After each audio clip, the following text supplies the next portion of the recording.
Smart TV और मैं हूं आपके साथ स्मिता पटवारी। चलिए रुक करेंगे उत्तराखंड की तमाम बड़ी खबरों का, लेकिन उससे पहले एक नजर आज की हेडलाइंस पर।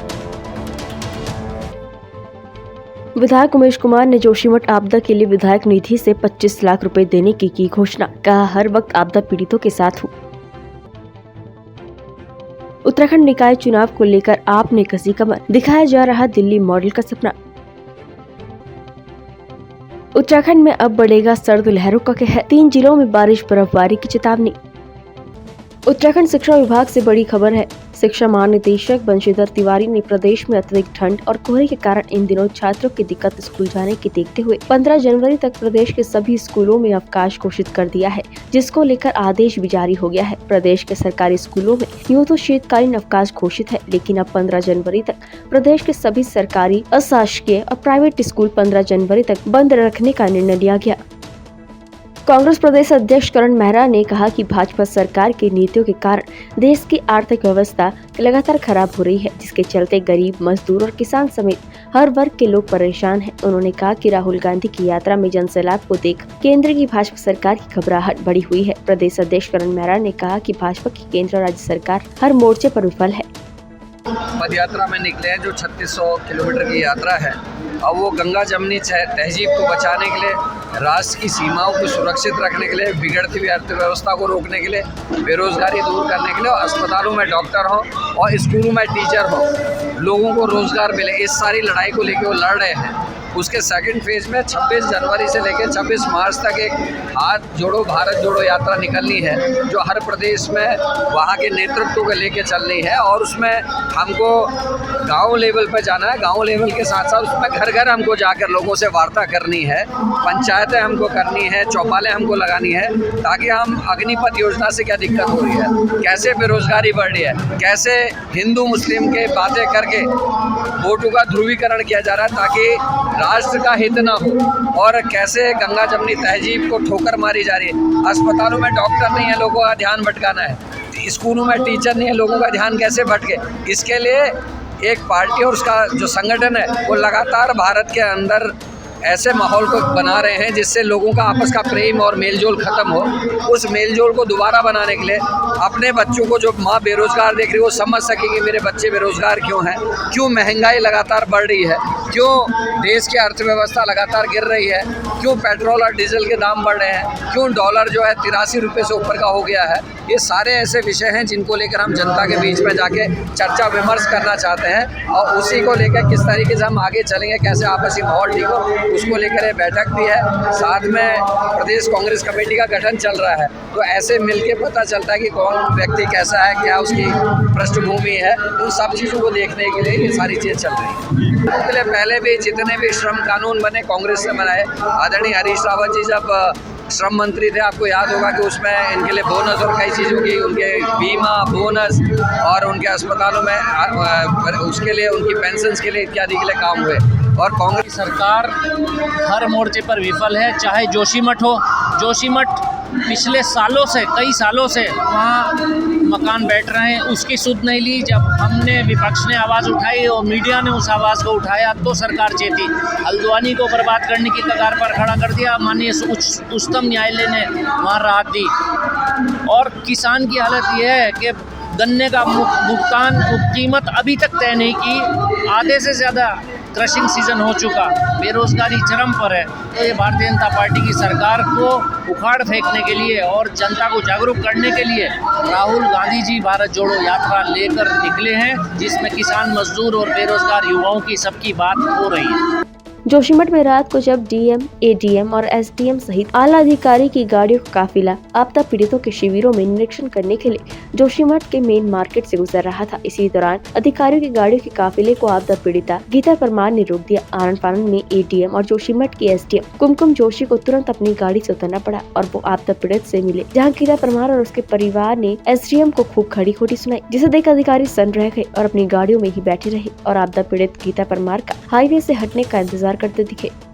बहुत बुरी तरह अब देखिए सर, हम जो आराम हमने अपने घर में करना था वहाँ हम होटल में आ चुके हैं। इससे ज़्यादा बुरी स्थिति हमारी क्या हो सकती है सर? क्या आपको अच्छा लग रहा है हम सड़कों में खड़े हुए हैं सर? क्या आपके बाल बच्चे भी इस तरह से सड़कों में खड़े होते हैं? हम सरकार से पूछना चाहती है कि आपके बच्चे भी आते हैं ऐसे सड़कों पे?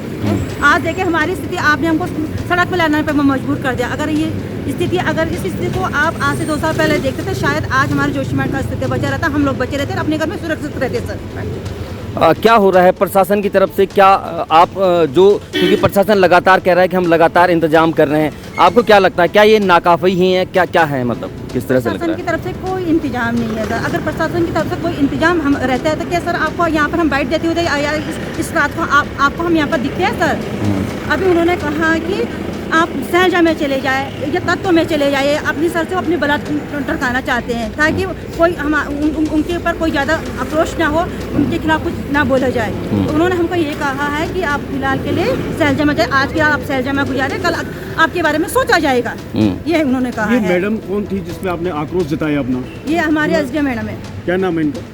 कुमकुम जोशी। इनसे क्या क्यों दिक्कत थी आपको इसको? हमारे मोहल्ले में उत्तरा पांडे जी है, उनका घर बिल्कुल ही सत्यानाश हो गया था। वो आई थी अपनी लेटर लेके कि मैडम मेरा घर बिल्कुल टूट गया है, मैं कहाँ जाऊँगी, कुछ बताइए। तो मैडम ने उनको ये जवाब दिया कि जब आपकी छत पूरी नीचे गिर जाएगी तब आप मेरे पास आए और जब आप आओगी तो मैं आपको 5,000 रुपये दूँगी।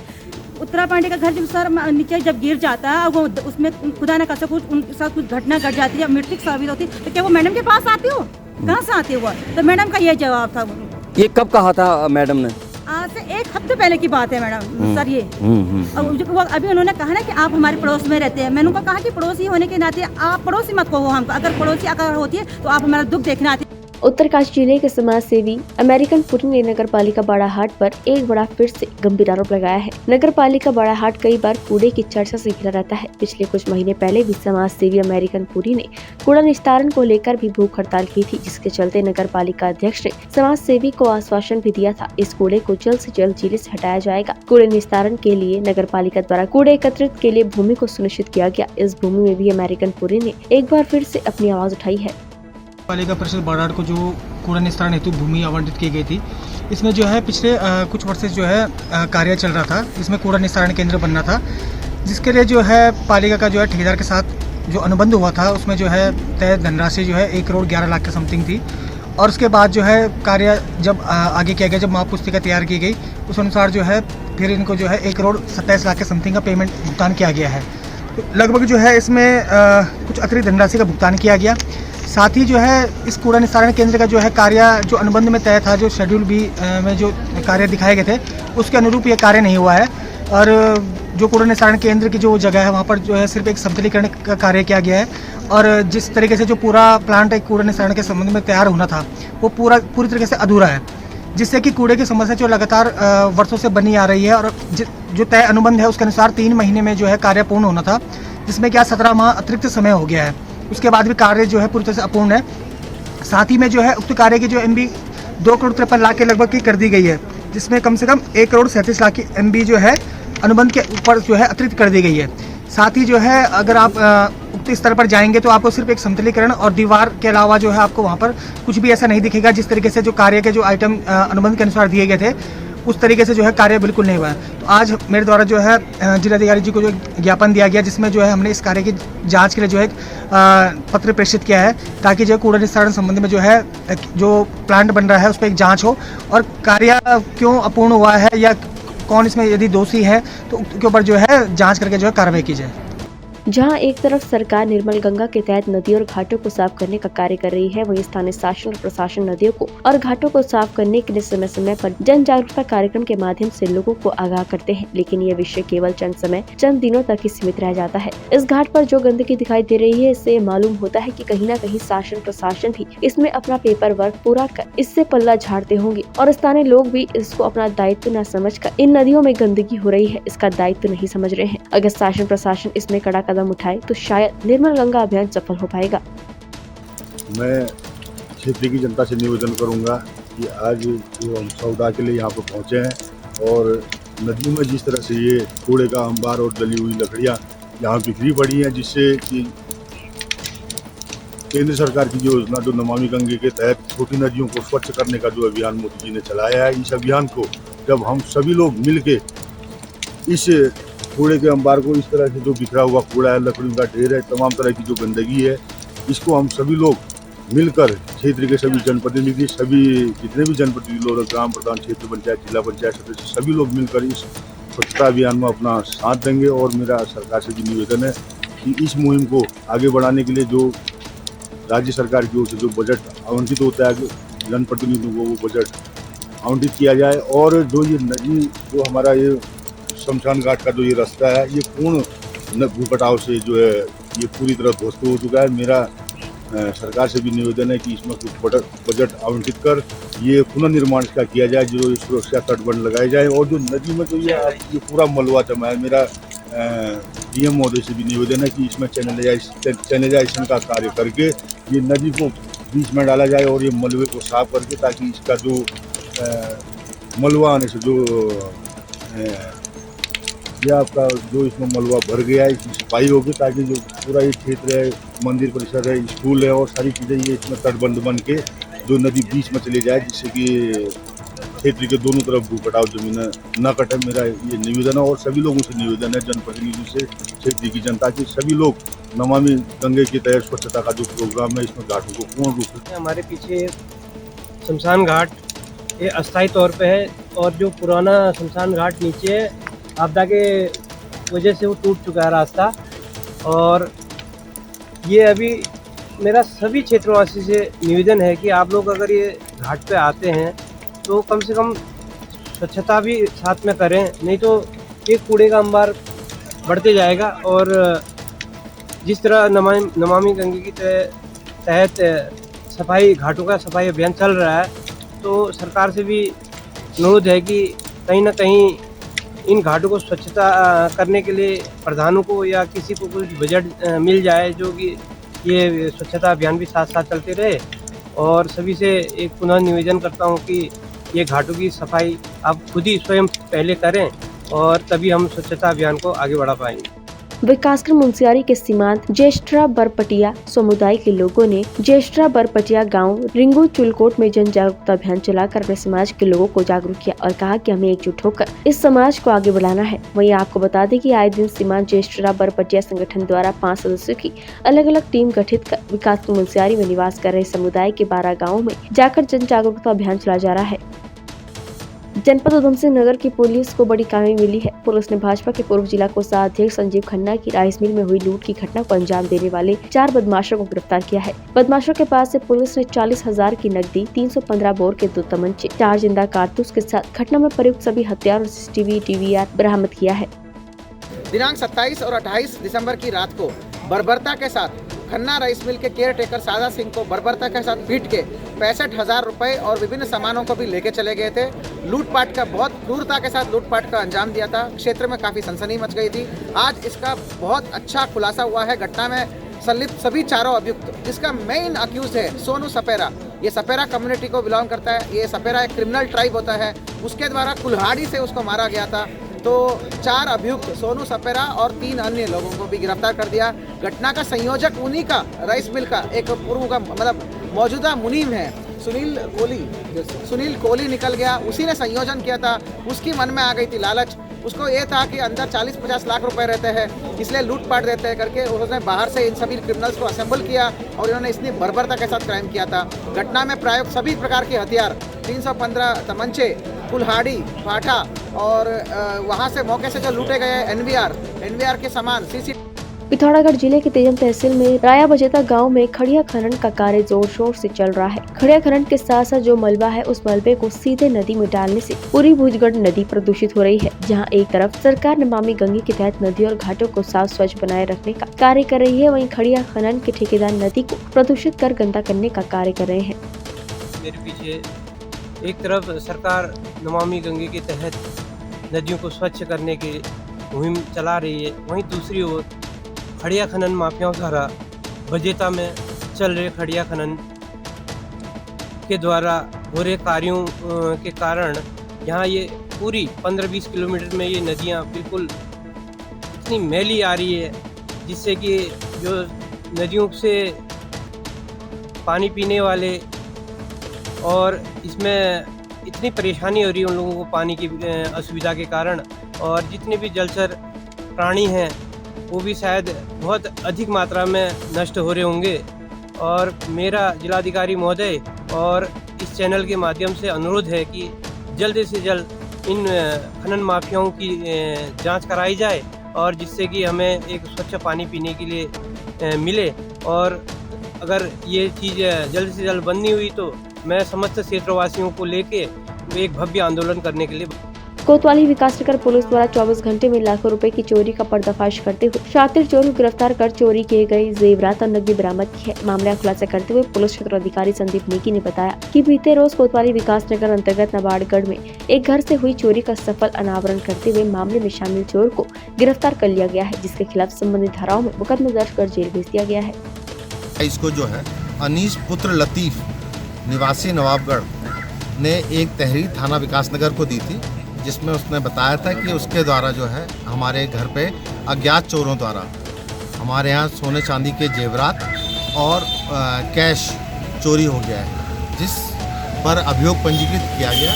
और पंजीकृत करने के पश्चात एसएसपी महोदय द्वारा तत्काल एक टीम का गठन किया गया और इसको अनावरण के लिए लगाया गया। इस टीम द्वारा जो है अथक प्रयास करते हुए और सीसीटीवी जो को खंगालते हुए 24 घंटे में इस अभियुक्त का अनावरण किया और अभियुक्त फ़हीम पुत्र अलीम निवासी नवाबगढ़ को गिरफ्तार किया, जिसके पास से चोरी गया समस्त सामान सोने के जेवरात और कैश बरामद किया गया। इनके द्वारा 24 घंटे में चोरी का खुलासा करने पर अधिकारी गणों द्वारा इनको इनाम की घोषणा की। सर जेवरात की क्या कीमत होगी कुल? अब ये 2.25 लाख के करीब की ये कीमत रही होगी। आरोपी को कहां से गिरफ्तार किया और किन धाराओं में मुकदमे दर्ज हुए? ये चोरी के धाराओं में मुकदमा पंजीकृत है और इसको हरबटपुर रोड से गिरफ्तार किया। आरोपियों के पूर्व में आपराधिक रिकॉर्ड है? अभी इसको जानकारी की जा रही है कि इनका क्या क्या आपराधिक रिकॉर्ड है, उसको खंगाला जा रहा है। सितारगंज में उत्तराखंड प्रधान संगठन के प्रदेश अध्यक्ष भास्कर संभल के नेतृत्व में ग्राम प्रधानों ने विकासखंड सितारगंज के मुख्य गेट पर तालाबंदी करते हुए 4 सूत्रीय मांगों को लेकर सांकेतिक धरना दिया। वहीं ग्राम प्रधान संगठन ने 4 सूत्रीय मांग को सरकार द्वारा न माने जाने पर प्रदेश स्तरीय धरना प्रदर्शन की चेतावनी देते हुए कहा कि मनरेगा के अंतर्गत 1 जनवरी 2023 से राज्य में मोबाइल मॉनिटरिंग सिस्टम को अनिवार्य रूप से लागू किया गया है, जिसमें भौगोलिक परिस्थितियों के कारण अधिकांश गाँव में नेटवर्क नहीं है, कई किलोमीटर पैदल मार्ग है, ऐसे में मोबाइल मॉनिटरिंग सिस्टम लागू करना संभव नहीं है। ग्राम प्रधान संगठन का पूरे उत्तराखंड के 13 जनपदों में सभी विकास खंडों में हमारा धरना प्रदर्शन का कार्यक्रम आज है। हमारी जो मुख्यतः मांगे मनरेगा, जिसे गांव की विकास की एक बहुत अच्छी योजना माना जाता था, आज उस पर भी केंद्र सरकार ने ऐसे अपने दमनकारी नियम लगा दिए हैं कि ग्राम पंचायतों में काम नहीं हो रहा है। 20 कामों से ज़्यादा काम हम ग्राम पंचायतों में नहीं कर पा रहे हैं। पहले जो व्यवस्था इसमें थी कि मटेरियल भुगतान यदि नहीं आता था तो उन फाइलों को फिजिकल क्लोज्ड कर दिया जाता था और अन्य काम जो है जनरेट कर दिए जाते थे, लेकिन आज केंद्र सरकार द्वारा इस फिजिकल क्लोज्ड के ऑप्शन को बंद कर दिया गया है, जिससे ग्राम पंचायतों में मटेरियल भुगतान ना आने के कारण कई फाइलें लंबित हैं और विकास कार्य जो धरातल पर है उसको बंद कर दिया है। साथ ही जो मनरेगा की लेबर के लिए NMMS national mobile monitoring system सरकार ने लागू कर दिया है। मैं आपको अवगत कराना चाहता हूं, हमारा हिमालय राज्य होने के कारण आज कई ग्राम पंचायतों में मोबाइल की घंटियां नहीं बज रही हैं। वहां सरकार द्वारा मनरेगा के लिए ऑनलाइन हाजिरी का प्रावधान कर दिया गया है, जो बड़ा ही हास्यास्पद का विषय भी है। हमारा ये कहना है कि जब तक पूरी पंचायतें नेटवर्क सिस्टम से नहीं जुड़ जाती हैं तब तक NMMS का जो इन्होंने प्रोजेक्ट जो दिया गया है उसको तत्काल रोका जाए और पुराने तरीके से जिस तरीके से मस्ट्रोलों से हाजिरी ऑफलाइन ली जाती थी उस व्यवस्था को पुनः लागू किया जाए। हम ये 2 मांगे। तीसरी मांगे जो हमारा ग्राम प्रधानों का कोरोना आपातकाल जैसी स्थिति जो रही जिसमें ग्राम प्रधानों ने कार्य किया, हमारे कोरोना में कोई भी विकास कार्य ग्राम पंचायतों में नहीं हो पाए, तो उनके लिए हमने अपने कार्यकाल विस्तार के लिए सरकार से मांग करी है कि जो कोरोना में 2 साल बर्बाद हुए हैं उसमें ग्राम पंचायतों का कार्यकाल जो है वो हमारा बढ़ाया जाए। तीसरी मांग जो हमारी प्रमुख मांग रही कि हमको माननीय नेपाल के दार्चुला में भारत और नेपाल के अधिकारियों की बैठक में तटबंध निर्माण के संबंध में चर्चा हुई। बैठक में दोनों देशों के स्थानीय जनप्रतिनिधि भी मौजूद रहे। इस दौरान निर्माण कार्य के दौरान भविष्य में नेपाल की ओर से पत्थरबाजी की घटना नहीं होने को लेकर भी आश्वस्त किया गया। इसके बाद धारचूला के घटखोला में तटबंध निर्माण को लेकर मलबा हटाने का कार्य शुरू हो जाएगा। आपको बता दें कि धारचूला की सुरक्षा के लिए सिंचाई विभाग काली नदी किनारे तटबंध निर्माण कार्य कर रहा है। तटबंध के विरोध में नेपाल की ओर से कई बार पत्थरबाजी करने से काम में व्यवधान आ रहा था। इसे देखते हुए भारत और नेपाल के अधिकारियों की बैठकें हुई थी। तरफ से इंडियन एडमिनिस्ट्रेशन की तरफ से मैं एंड हमारी इंजीनियरिंग डिपार्टमेंट एंड हमारे जनप्रतिनिधि और लोकल जो इम्पैक्ट हो रहे हैं, जो इम्पोर्टेंट स्टेक होल्डर्स हैं, वो नेपाल सीडीओ सर के ऑफिस गए एंड हमारी प्रॉपर डिस्कशन हुई। उनकी सीडीओ से उनके एसीडीओ थे वहाँ पे, उनकी लोकल इंजीनियर्स थे एंड जो उनकी जनता थी जो इम्पैक्ट हो रही है। फाइनली हमारा ये निष्कर्ष निकला कि हम लोग काम आज से एंड कल से शुरू कर देंगे गढ़गाड़ सेक्शन पे एंड नेपाल भी हमें पूरा कोऑपरेट करेगा कि उनकी तरफ से जो भी मटेरियल इकट्ठा हो चुका है, जो आरबीएम हो चुका है, वो नेपाल अपनी तरफ से हटा लेगा एंड हम लोग जहाँ भी अननेसेसरी हमारे डाइवर्जन थे उन्हें टाइम बाउंड मैनर में जैसे ही हमारा काम कंप्लीट हो जाता है उन्हें हटाएंगे। एंड होपफुली आगे के लिए हमारी ये भी प्रक्रिया है कि अगर कुछ भी डाउट हो उसमें प्रशासन तो इन्वॉल्व रहेगा, बट जनता के जनप्रतिनिधि, रंग कल्याण संस्था और ब्यांस का जो ब्यांस उनकी एक समाज है वो एंड जो भी लोकल स्टेक होल्डर्स है वो भी एक कमेटी बनाएंगे ताकि कुछ भी डाउट हो वो पहले आपस में डिस्कस करें, वो प्रशासन के साथ डिस्कस करें एंड कभी भी पथराव जैसा इंसिडेंट ना हो।